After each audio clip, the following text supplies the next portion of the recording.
Yo, what's going on, you guys? Welcome back again to another market recap. Today is Wednesday, May 27th, and we had a shit show in the markets today. I want to go ahead and share today with you guys because it's honestly been one of the strangest markets we've seen in a while. We see... Oh man, first week of May, tech earnings, very aggressive buying, AMD setting new records, carrying SPY to new all-time highs single-handedly.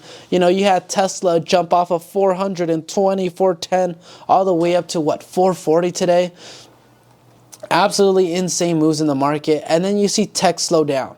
You see Google, Microsoft, and Amazon slowly sell off. And then you see SanDisk, Micron Technologies. You see, HK Hynix, Southern Korean company. Majority of people are investing through ETFs at the moment. You see, Intel. You see Samsung. You see, there was one more company here that was absolutely going crazy today. And it was... Oh, it was actually, your SanDisk. I had a screenshot here. But these companies are on the move, man, carrying literally almost all the weight of the S&P right now. Why is there so much money going into these companies? For those of you guys that don't know, these guys are in charge of manufacturing the chips that go in your cameras, your phones, your computers, everything that works with technology, basically, that has an electric current going through it, that needs code to be able to work.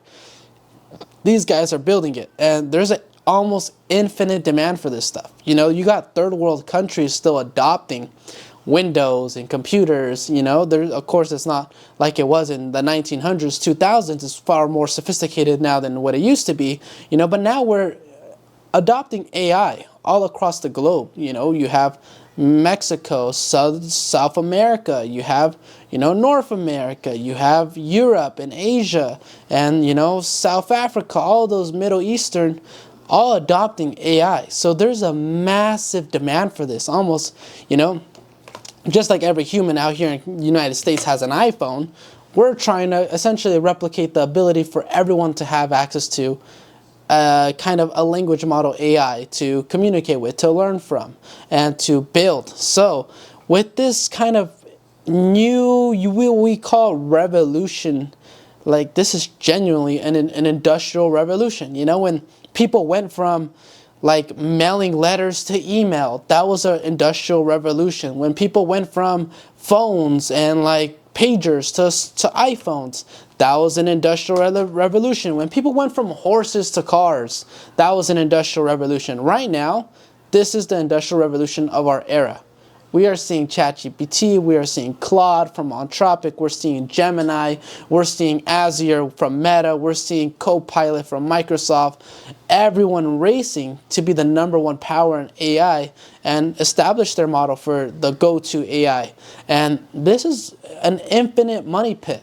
There's billions being poured into infrastructure, billions being poured to energy infrastructure, billions being poured into data centers, billions being poured into manufacturing. It's endless. There's so much money going into it, and everyone in Wall Street has been treating it like it's an infinite money glitch. They just keep buying. They just keep buying, and there's almost no slowing down.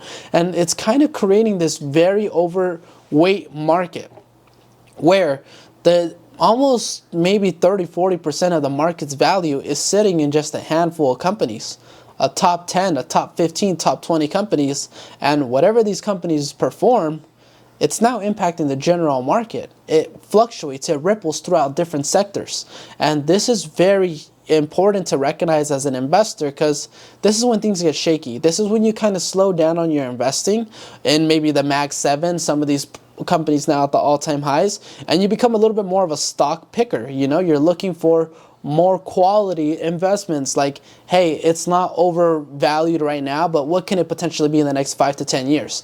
That's where you want to establish yourself in these overweight markets. So today, this trade that went ahead and netted me $810 profit, I want to share with you guys because it was one that I really had to fight for. It was by no means easy. We went ahead and risked $2,000 to make back a total net of $2,852, but bringing our total profits to, let's go ahead and focus that up right there. $840 for 41.75% return. And this is a big one because I want to share with you guys not just the averaging down concept, but also, you know, we did dollar cost average a few times in this trade, as you guys can see, but more importantly, the capital exposure. You know, if you guys are jumping into trading and you want to make big money, like serious money, like money that you can be like, F my job, like I can afford my rent, I can afford my bills, I can actually live off of this, I can begin to look at this more seriously. It takes money, bro. You're not gonna get far with one contract for 20 bucks, 3-4 contracts. You know, yeah, actually 3 to 4 contracts is pretty cool, I'm not gonna lie. As a beginner, that's solid. But the people trying to jump into 1, 2, 3 contracts, you're not gonna make real money, bro. Those 1, 2, 3 contract positions that you take, they're just to build your confidence, to build your experience, to really gain an understanding. You know, a lot of individuals, I myself in my Discord, you know, see people in a way kind of depending on me for certain positions, for trades, for me to give them alerts and signals. And by all means, we do provide them, but if you're really seeking to gain an independent knowledge and build some independent experience, learn for yourself truly how to do it and profit, it's going to take you losing. It's going to take you playing money that means something to you and risking and building that confidence. And then finally, when you built the confidence and you feel like you have a great setup, you've been taking 1 or 2 contract positions, they've been doing 40, 50% consistently, and maybe that one position that you're like, you know what, I'm throwing 4 or 5 contracts at this thing, there I go, 300 in, and you completely blow it. You lose all 300, and you were all cocky, all very confident on a high horse, unstoppable. You get one wrong, sets you back, you know, everything you worked for in the last maybe 7 trades, right? And these are for small numbers. Like, this is a very, like, you know, I talk about this because I address the beginner. I address the individual starting in their lives, you know, beginning to understand the concept of it takes money to make money, risking money to make more, you know, using their income to play offense. But in the grand scheme of things, man, understand there's always someone on the other side of this screen playing with thousands of dollars, tens of thousands of dollars, millions of dollars. So if these guys are risking millions, hundreds of thousands, tens of thousands, even thousands, you yourself, you know, have to develop to one day feel comfortable with scaling maybe a couple hundred, maybe a couple thousand to get the result that you want. $100 invested with a 20% return is only 20 bucks. $1,000 with a 20% return is $200. And $10,000 with 20% is $2,000. Same percentage, different capital gain. And if you're in this for the money, you know, you want to make 10K, you want to make 800 in a day, bro, you got to pick up your pants and really swing some money out here. But does that mean do this as a beginner, first time, go away and shoot yourself in the head? No, absolutely not. Take 1 contract positions, 2 contract positions, but really learn. Try to synthesize, what am I doing? Am I watching my expiration date? Am I watching my strike price? Am I watching company data, political data, macroeconomic data? Am I trading on a setup? Am I managing, you know, risk management in terms of my stop loss? How late, how early am I entering the markets? How far out the money am I?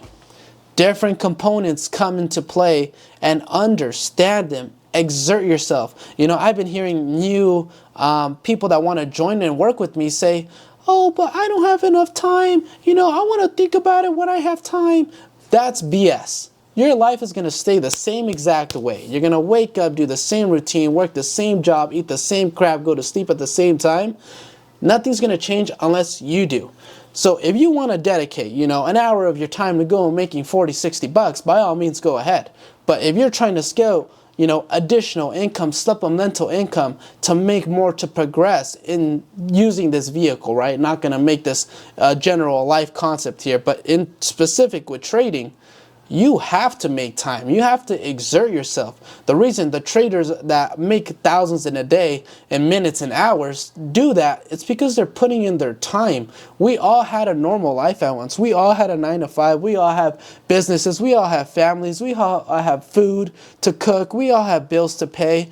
But we make time for this. We exert extra to make sure we can participate. And if you're aiming to learn how to grow your money in the stock market using stock options or just even investing, hey, welcome to the real world. It takes work. And that's the cold message I just have to give out to people, because, you know, a lot of people walk into this with the expectations that they're going to get rich off of 20 bucks, that they're going to learn how to do this full time, making thousands of dollars, paying 500 bucks to learn. I'm sorry, bro. That's not the reality. The reason individuals work with me is because I'm able to dedicate my time into them and teach them all the concepts that I've learned and actually build with them. This is not a cheap asset to have. This isn't going to really get, you can say, not benefit you. You're learning how to make more money.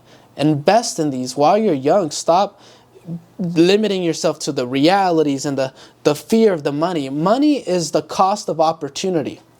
If you don't pay the money, you'll never see the opportunity, whether it be taking on that new business, taking on that new investment, buying that new real estate property investment. That's the cost of the opportunity. And in your youth, you want to learn how to value opportunity more than money. Money is fixed. Once you have the money, it's done. That's what you're getting. Good luck. Love it. But once you have the opportunity could potentially make you endless money, right? Assuming you don't give up, assuming, you know, you don't die and you just keep at it. And that's the reality, bro. That's what I had to undergo. That's what so many other traders had to go through. We all have put in time. So don't fall to the weakness and say, oh, I don't have time. You know, I'm working 12, 14 hours a day. If you're working 12, 14 hours a day and you're not happy, I highly suggest it should be a no-brainer to move on that. Create a change in your life to see a change in your life, you know? But other than that, you know, that's the big topic that I wanted to jump into, you guys. But let's go ahead and summarize how we made $810 right here, trading Nvidia from 7:18 a.m., closing this at 9:43 a.m. So it was one hell of a trade. I entered very aggressively today. I was playing 62 contracts in Nvidia, $12.50 calls. I entered beginning at 7:32, right? So initially noticing the setup, right? Back to risk management, understanding why am I in this trade. Look at that. Nvidia, just 2 weeks ago, May 14th, was trading at 236 all-time highs. She has been progressively on the lower end, pushing, just selling off, right? AMD, Micron Technology, SanDisk have been pushing significantly higher. All right, cool. So with that being into perspective, this morning, once I see Nvidia hit this low of 209, even 210, like I said, psychological levels, they're big, they're real. I already knew 10 was like, 210 was like, there's no way these guys are going to send it down to 205, 200. That's impossible. It's a multi-trillion-dollar company here. Billions of dollars are invested. Someone's pissed that they're down to 210 from 230. So there's very slim chances in my mind that we're going to go below 210. So I looked at previous levels. Okay, we're down at 209. Well, what happened around this price range at 209? Now we chart the line, you know, we look at that price action, that level of that price, and then we look. We hit, rejected up, hit, came up, hit, came up, hit, came up. So for the last month, 210 has been serving as some sort of a supply. The bottom, you know, we have another supply down here at like 197, borderline almost 200, which is another key level, but 210 has had previous support. So I was like, you know what, we're down at this 209 level, let's see what we can make happen. Like, I don't mind taking the position. So let's go ahead and open her up. And then let me undo the drawings, bring this back, just so I can have the entries already set for us. Boom. Alright, so now opening up Nvidia chart, let's go into the 1 minute. I had to do something today, and I'm going to introduce to you guys the concept of dollar cost averaging. So when I initially entered here at 7:18 a.m., my contracts, they costed me let's go ahead and jump into this real quick. Don't want to make it too cool, too time consuming. I actually entered at 7:27 a.m. So 7:27 a.m. And then let's go ahead and move this down here.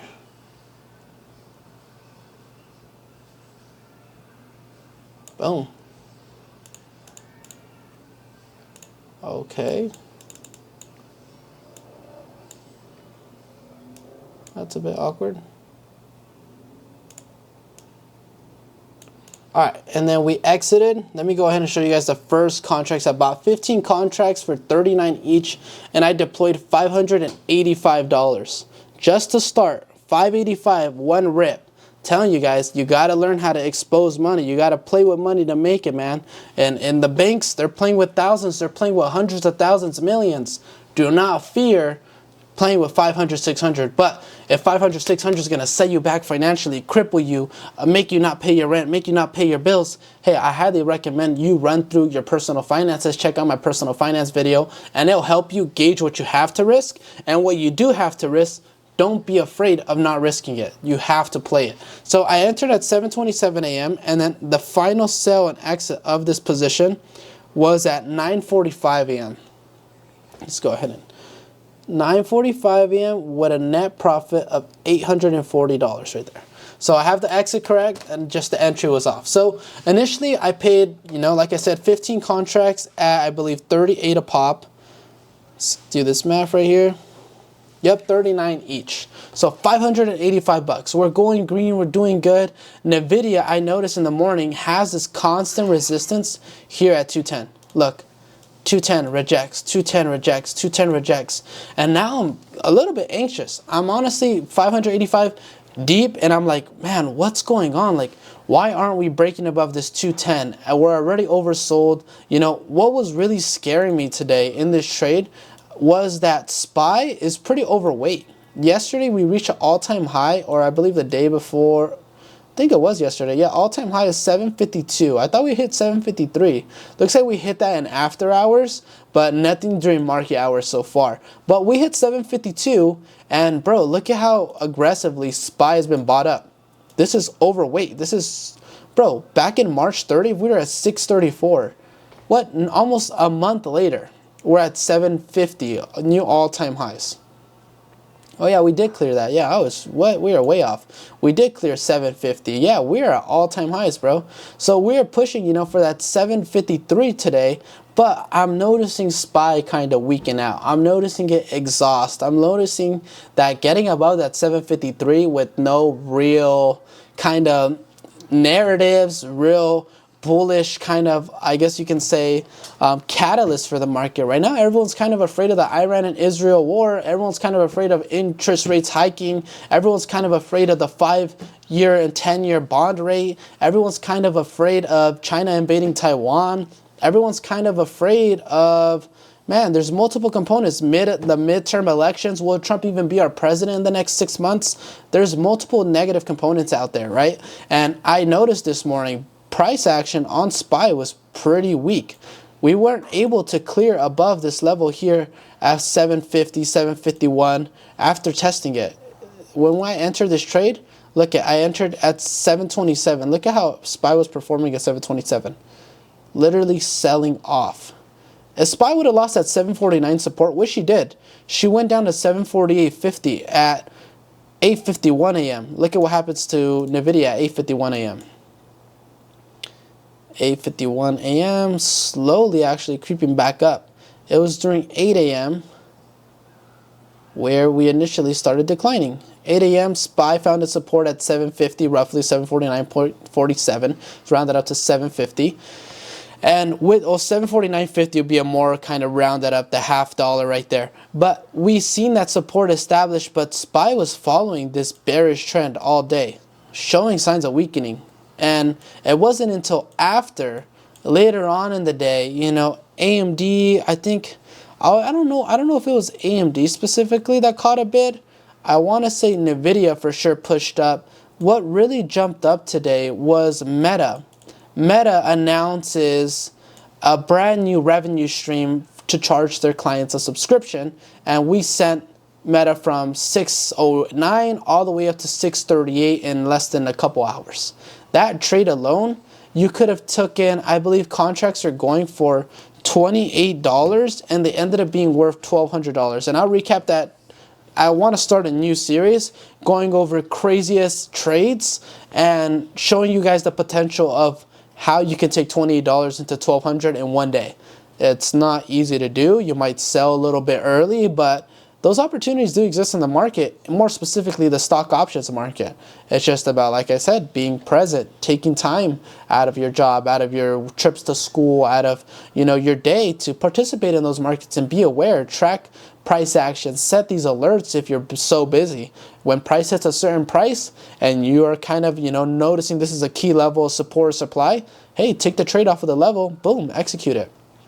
It's going to kind of help balance out the busyness and participating in markets. But that'll be for the other series. But I'm seeing, you know, finally Meta pop off. I think Amazon had a really good day today as well. 264 all the way up to 272. So those two companies alone carried SPY out of the gutter at 748.35, and later Nvda followed. So I did go ahead and, you know, notice this 210 level dug out below supply. I'm holding. The only reason, you know, at this level right here, I'm negative roughly 60-70% on my contracts.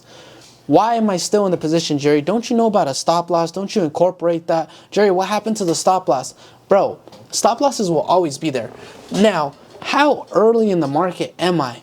Am I in the last hour? Are my contracts, you know, worth basically nothing because I bought them at 6 a.m.? No. It's 9:48 a.m. even when I closed. At 9:45, let's round it up to 10 a.m. You have 11 a.m., 12 a.m. going into 1 p.m. 3 more hours of market. In minutes, this thing could flip on its head. And that's what happened.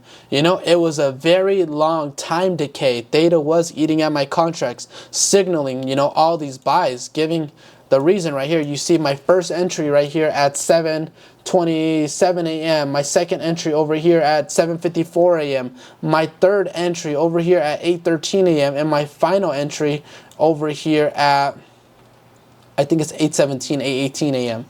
These are all me averaging down my costs. So the first ones that I bought right here at 7:27, pay real close attention here, right? They costed me $38. As contracts progress through their lifetime closer to expiration, keep in mind I am trading 0-day expiration. So as this contract's going from 7:27 a.m. to 8 a.m. to 9 a.m. to 10 a.m., it's continuously losing value. Despite share price maybe not going up or down, it consolidated. You can see the sideways movement. There was no trend of it going really down or it really coming up.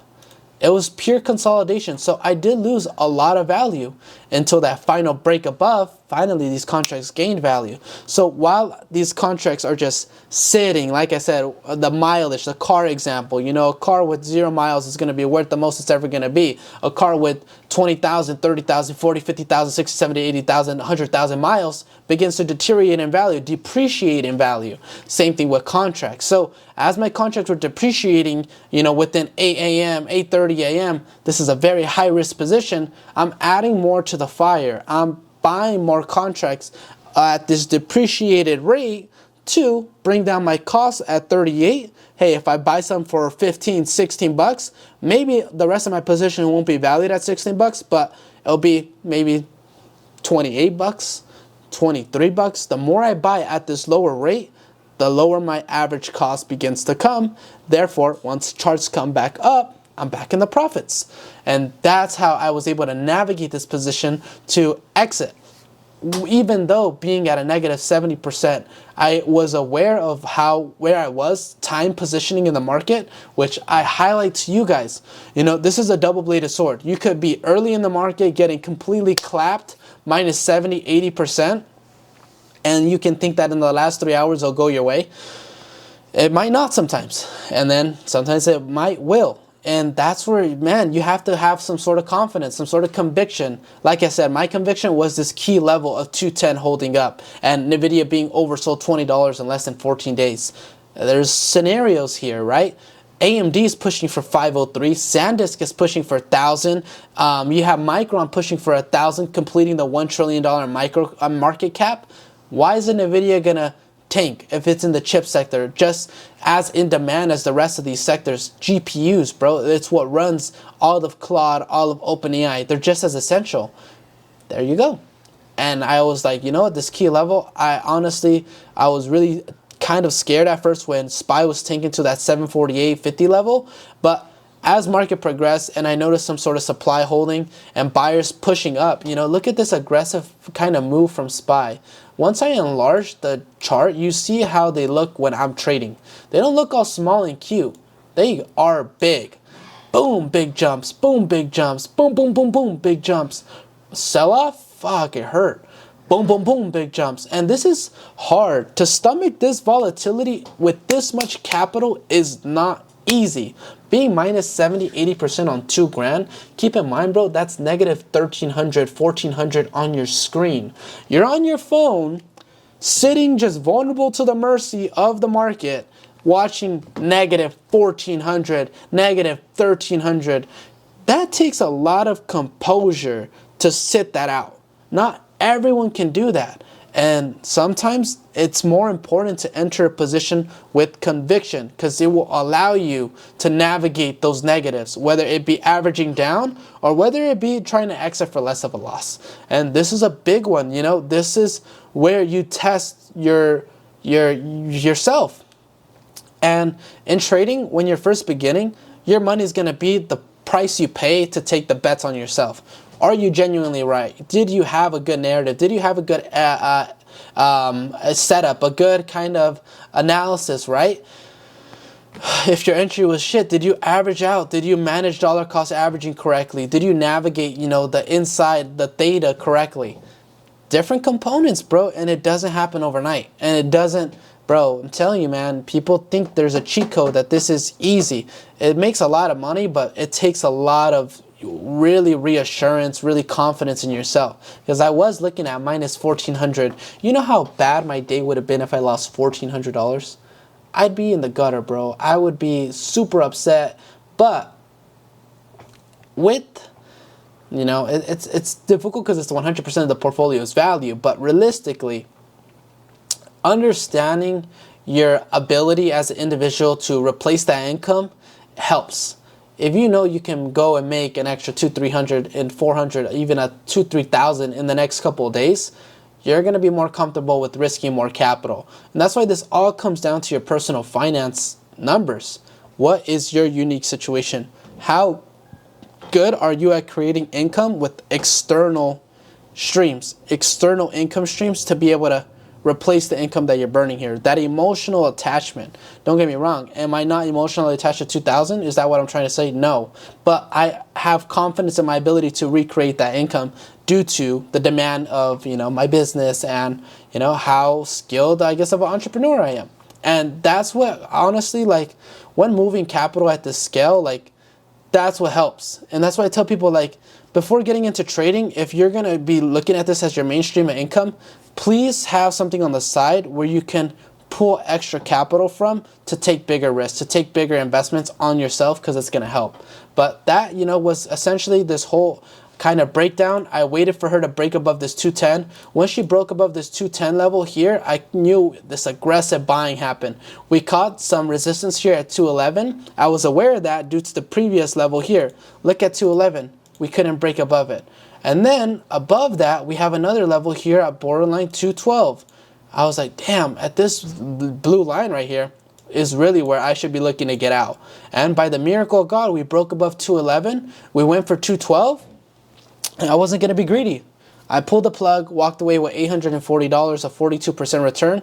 But if I would have held all the way up to 213.5 up here, I would have walked away with 3,700 in one day. And that's really been my problem too. Like, yeah, I have the confidence to hold out the losses, but when it comes with coming out of the gutter, negative 70, to seeing a plus 40, I have to remind myself that's a negative 70 plus 40. So 70 plus 40, that's 10% gain.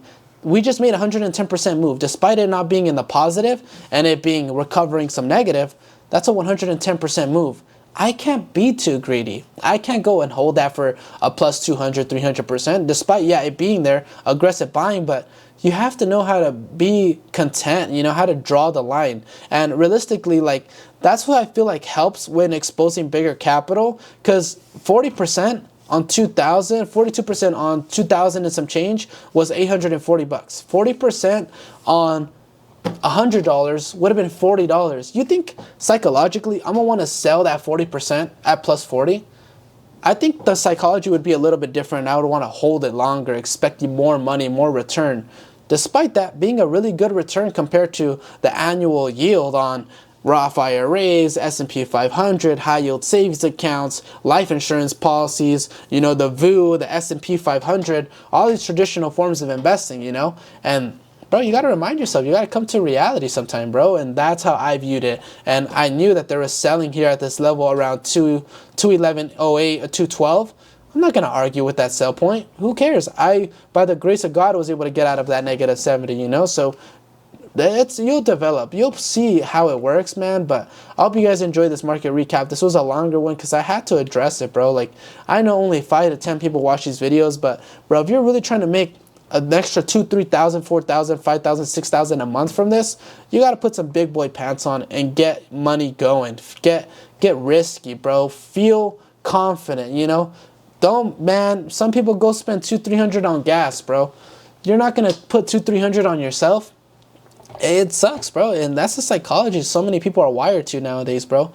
I'm telling you, man, it's something that, like, bro, there's a reason people stay where they're at.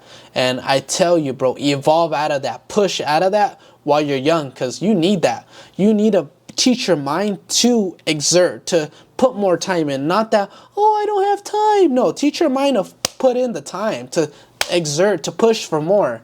While you're young, do that. It's going to compound while you're older. A lot of people, while they're young, they play it too timid, too safely, and all that benefit of neuroplasticity and the growth that you have as a young kid to expand your mind to believe in more, it starts deteriorating. And it's a true biological thing. It's biological when neuroplasticity begins to decline in your brain because it's now developing.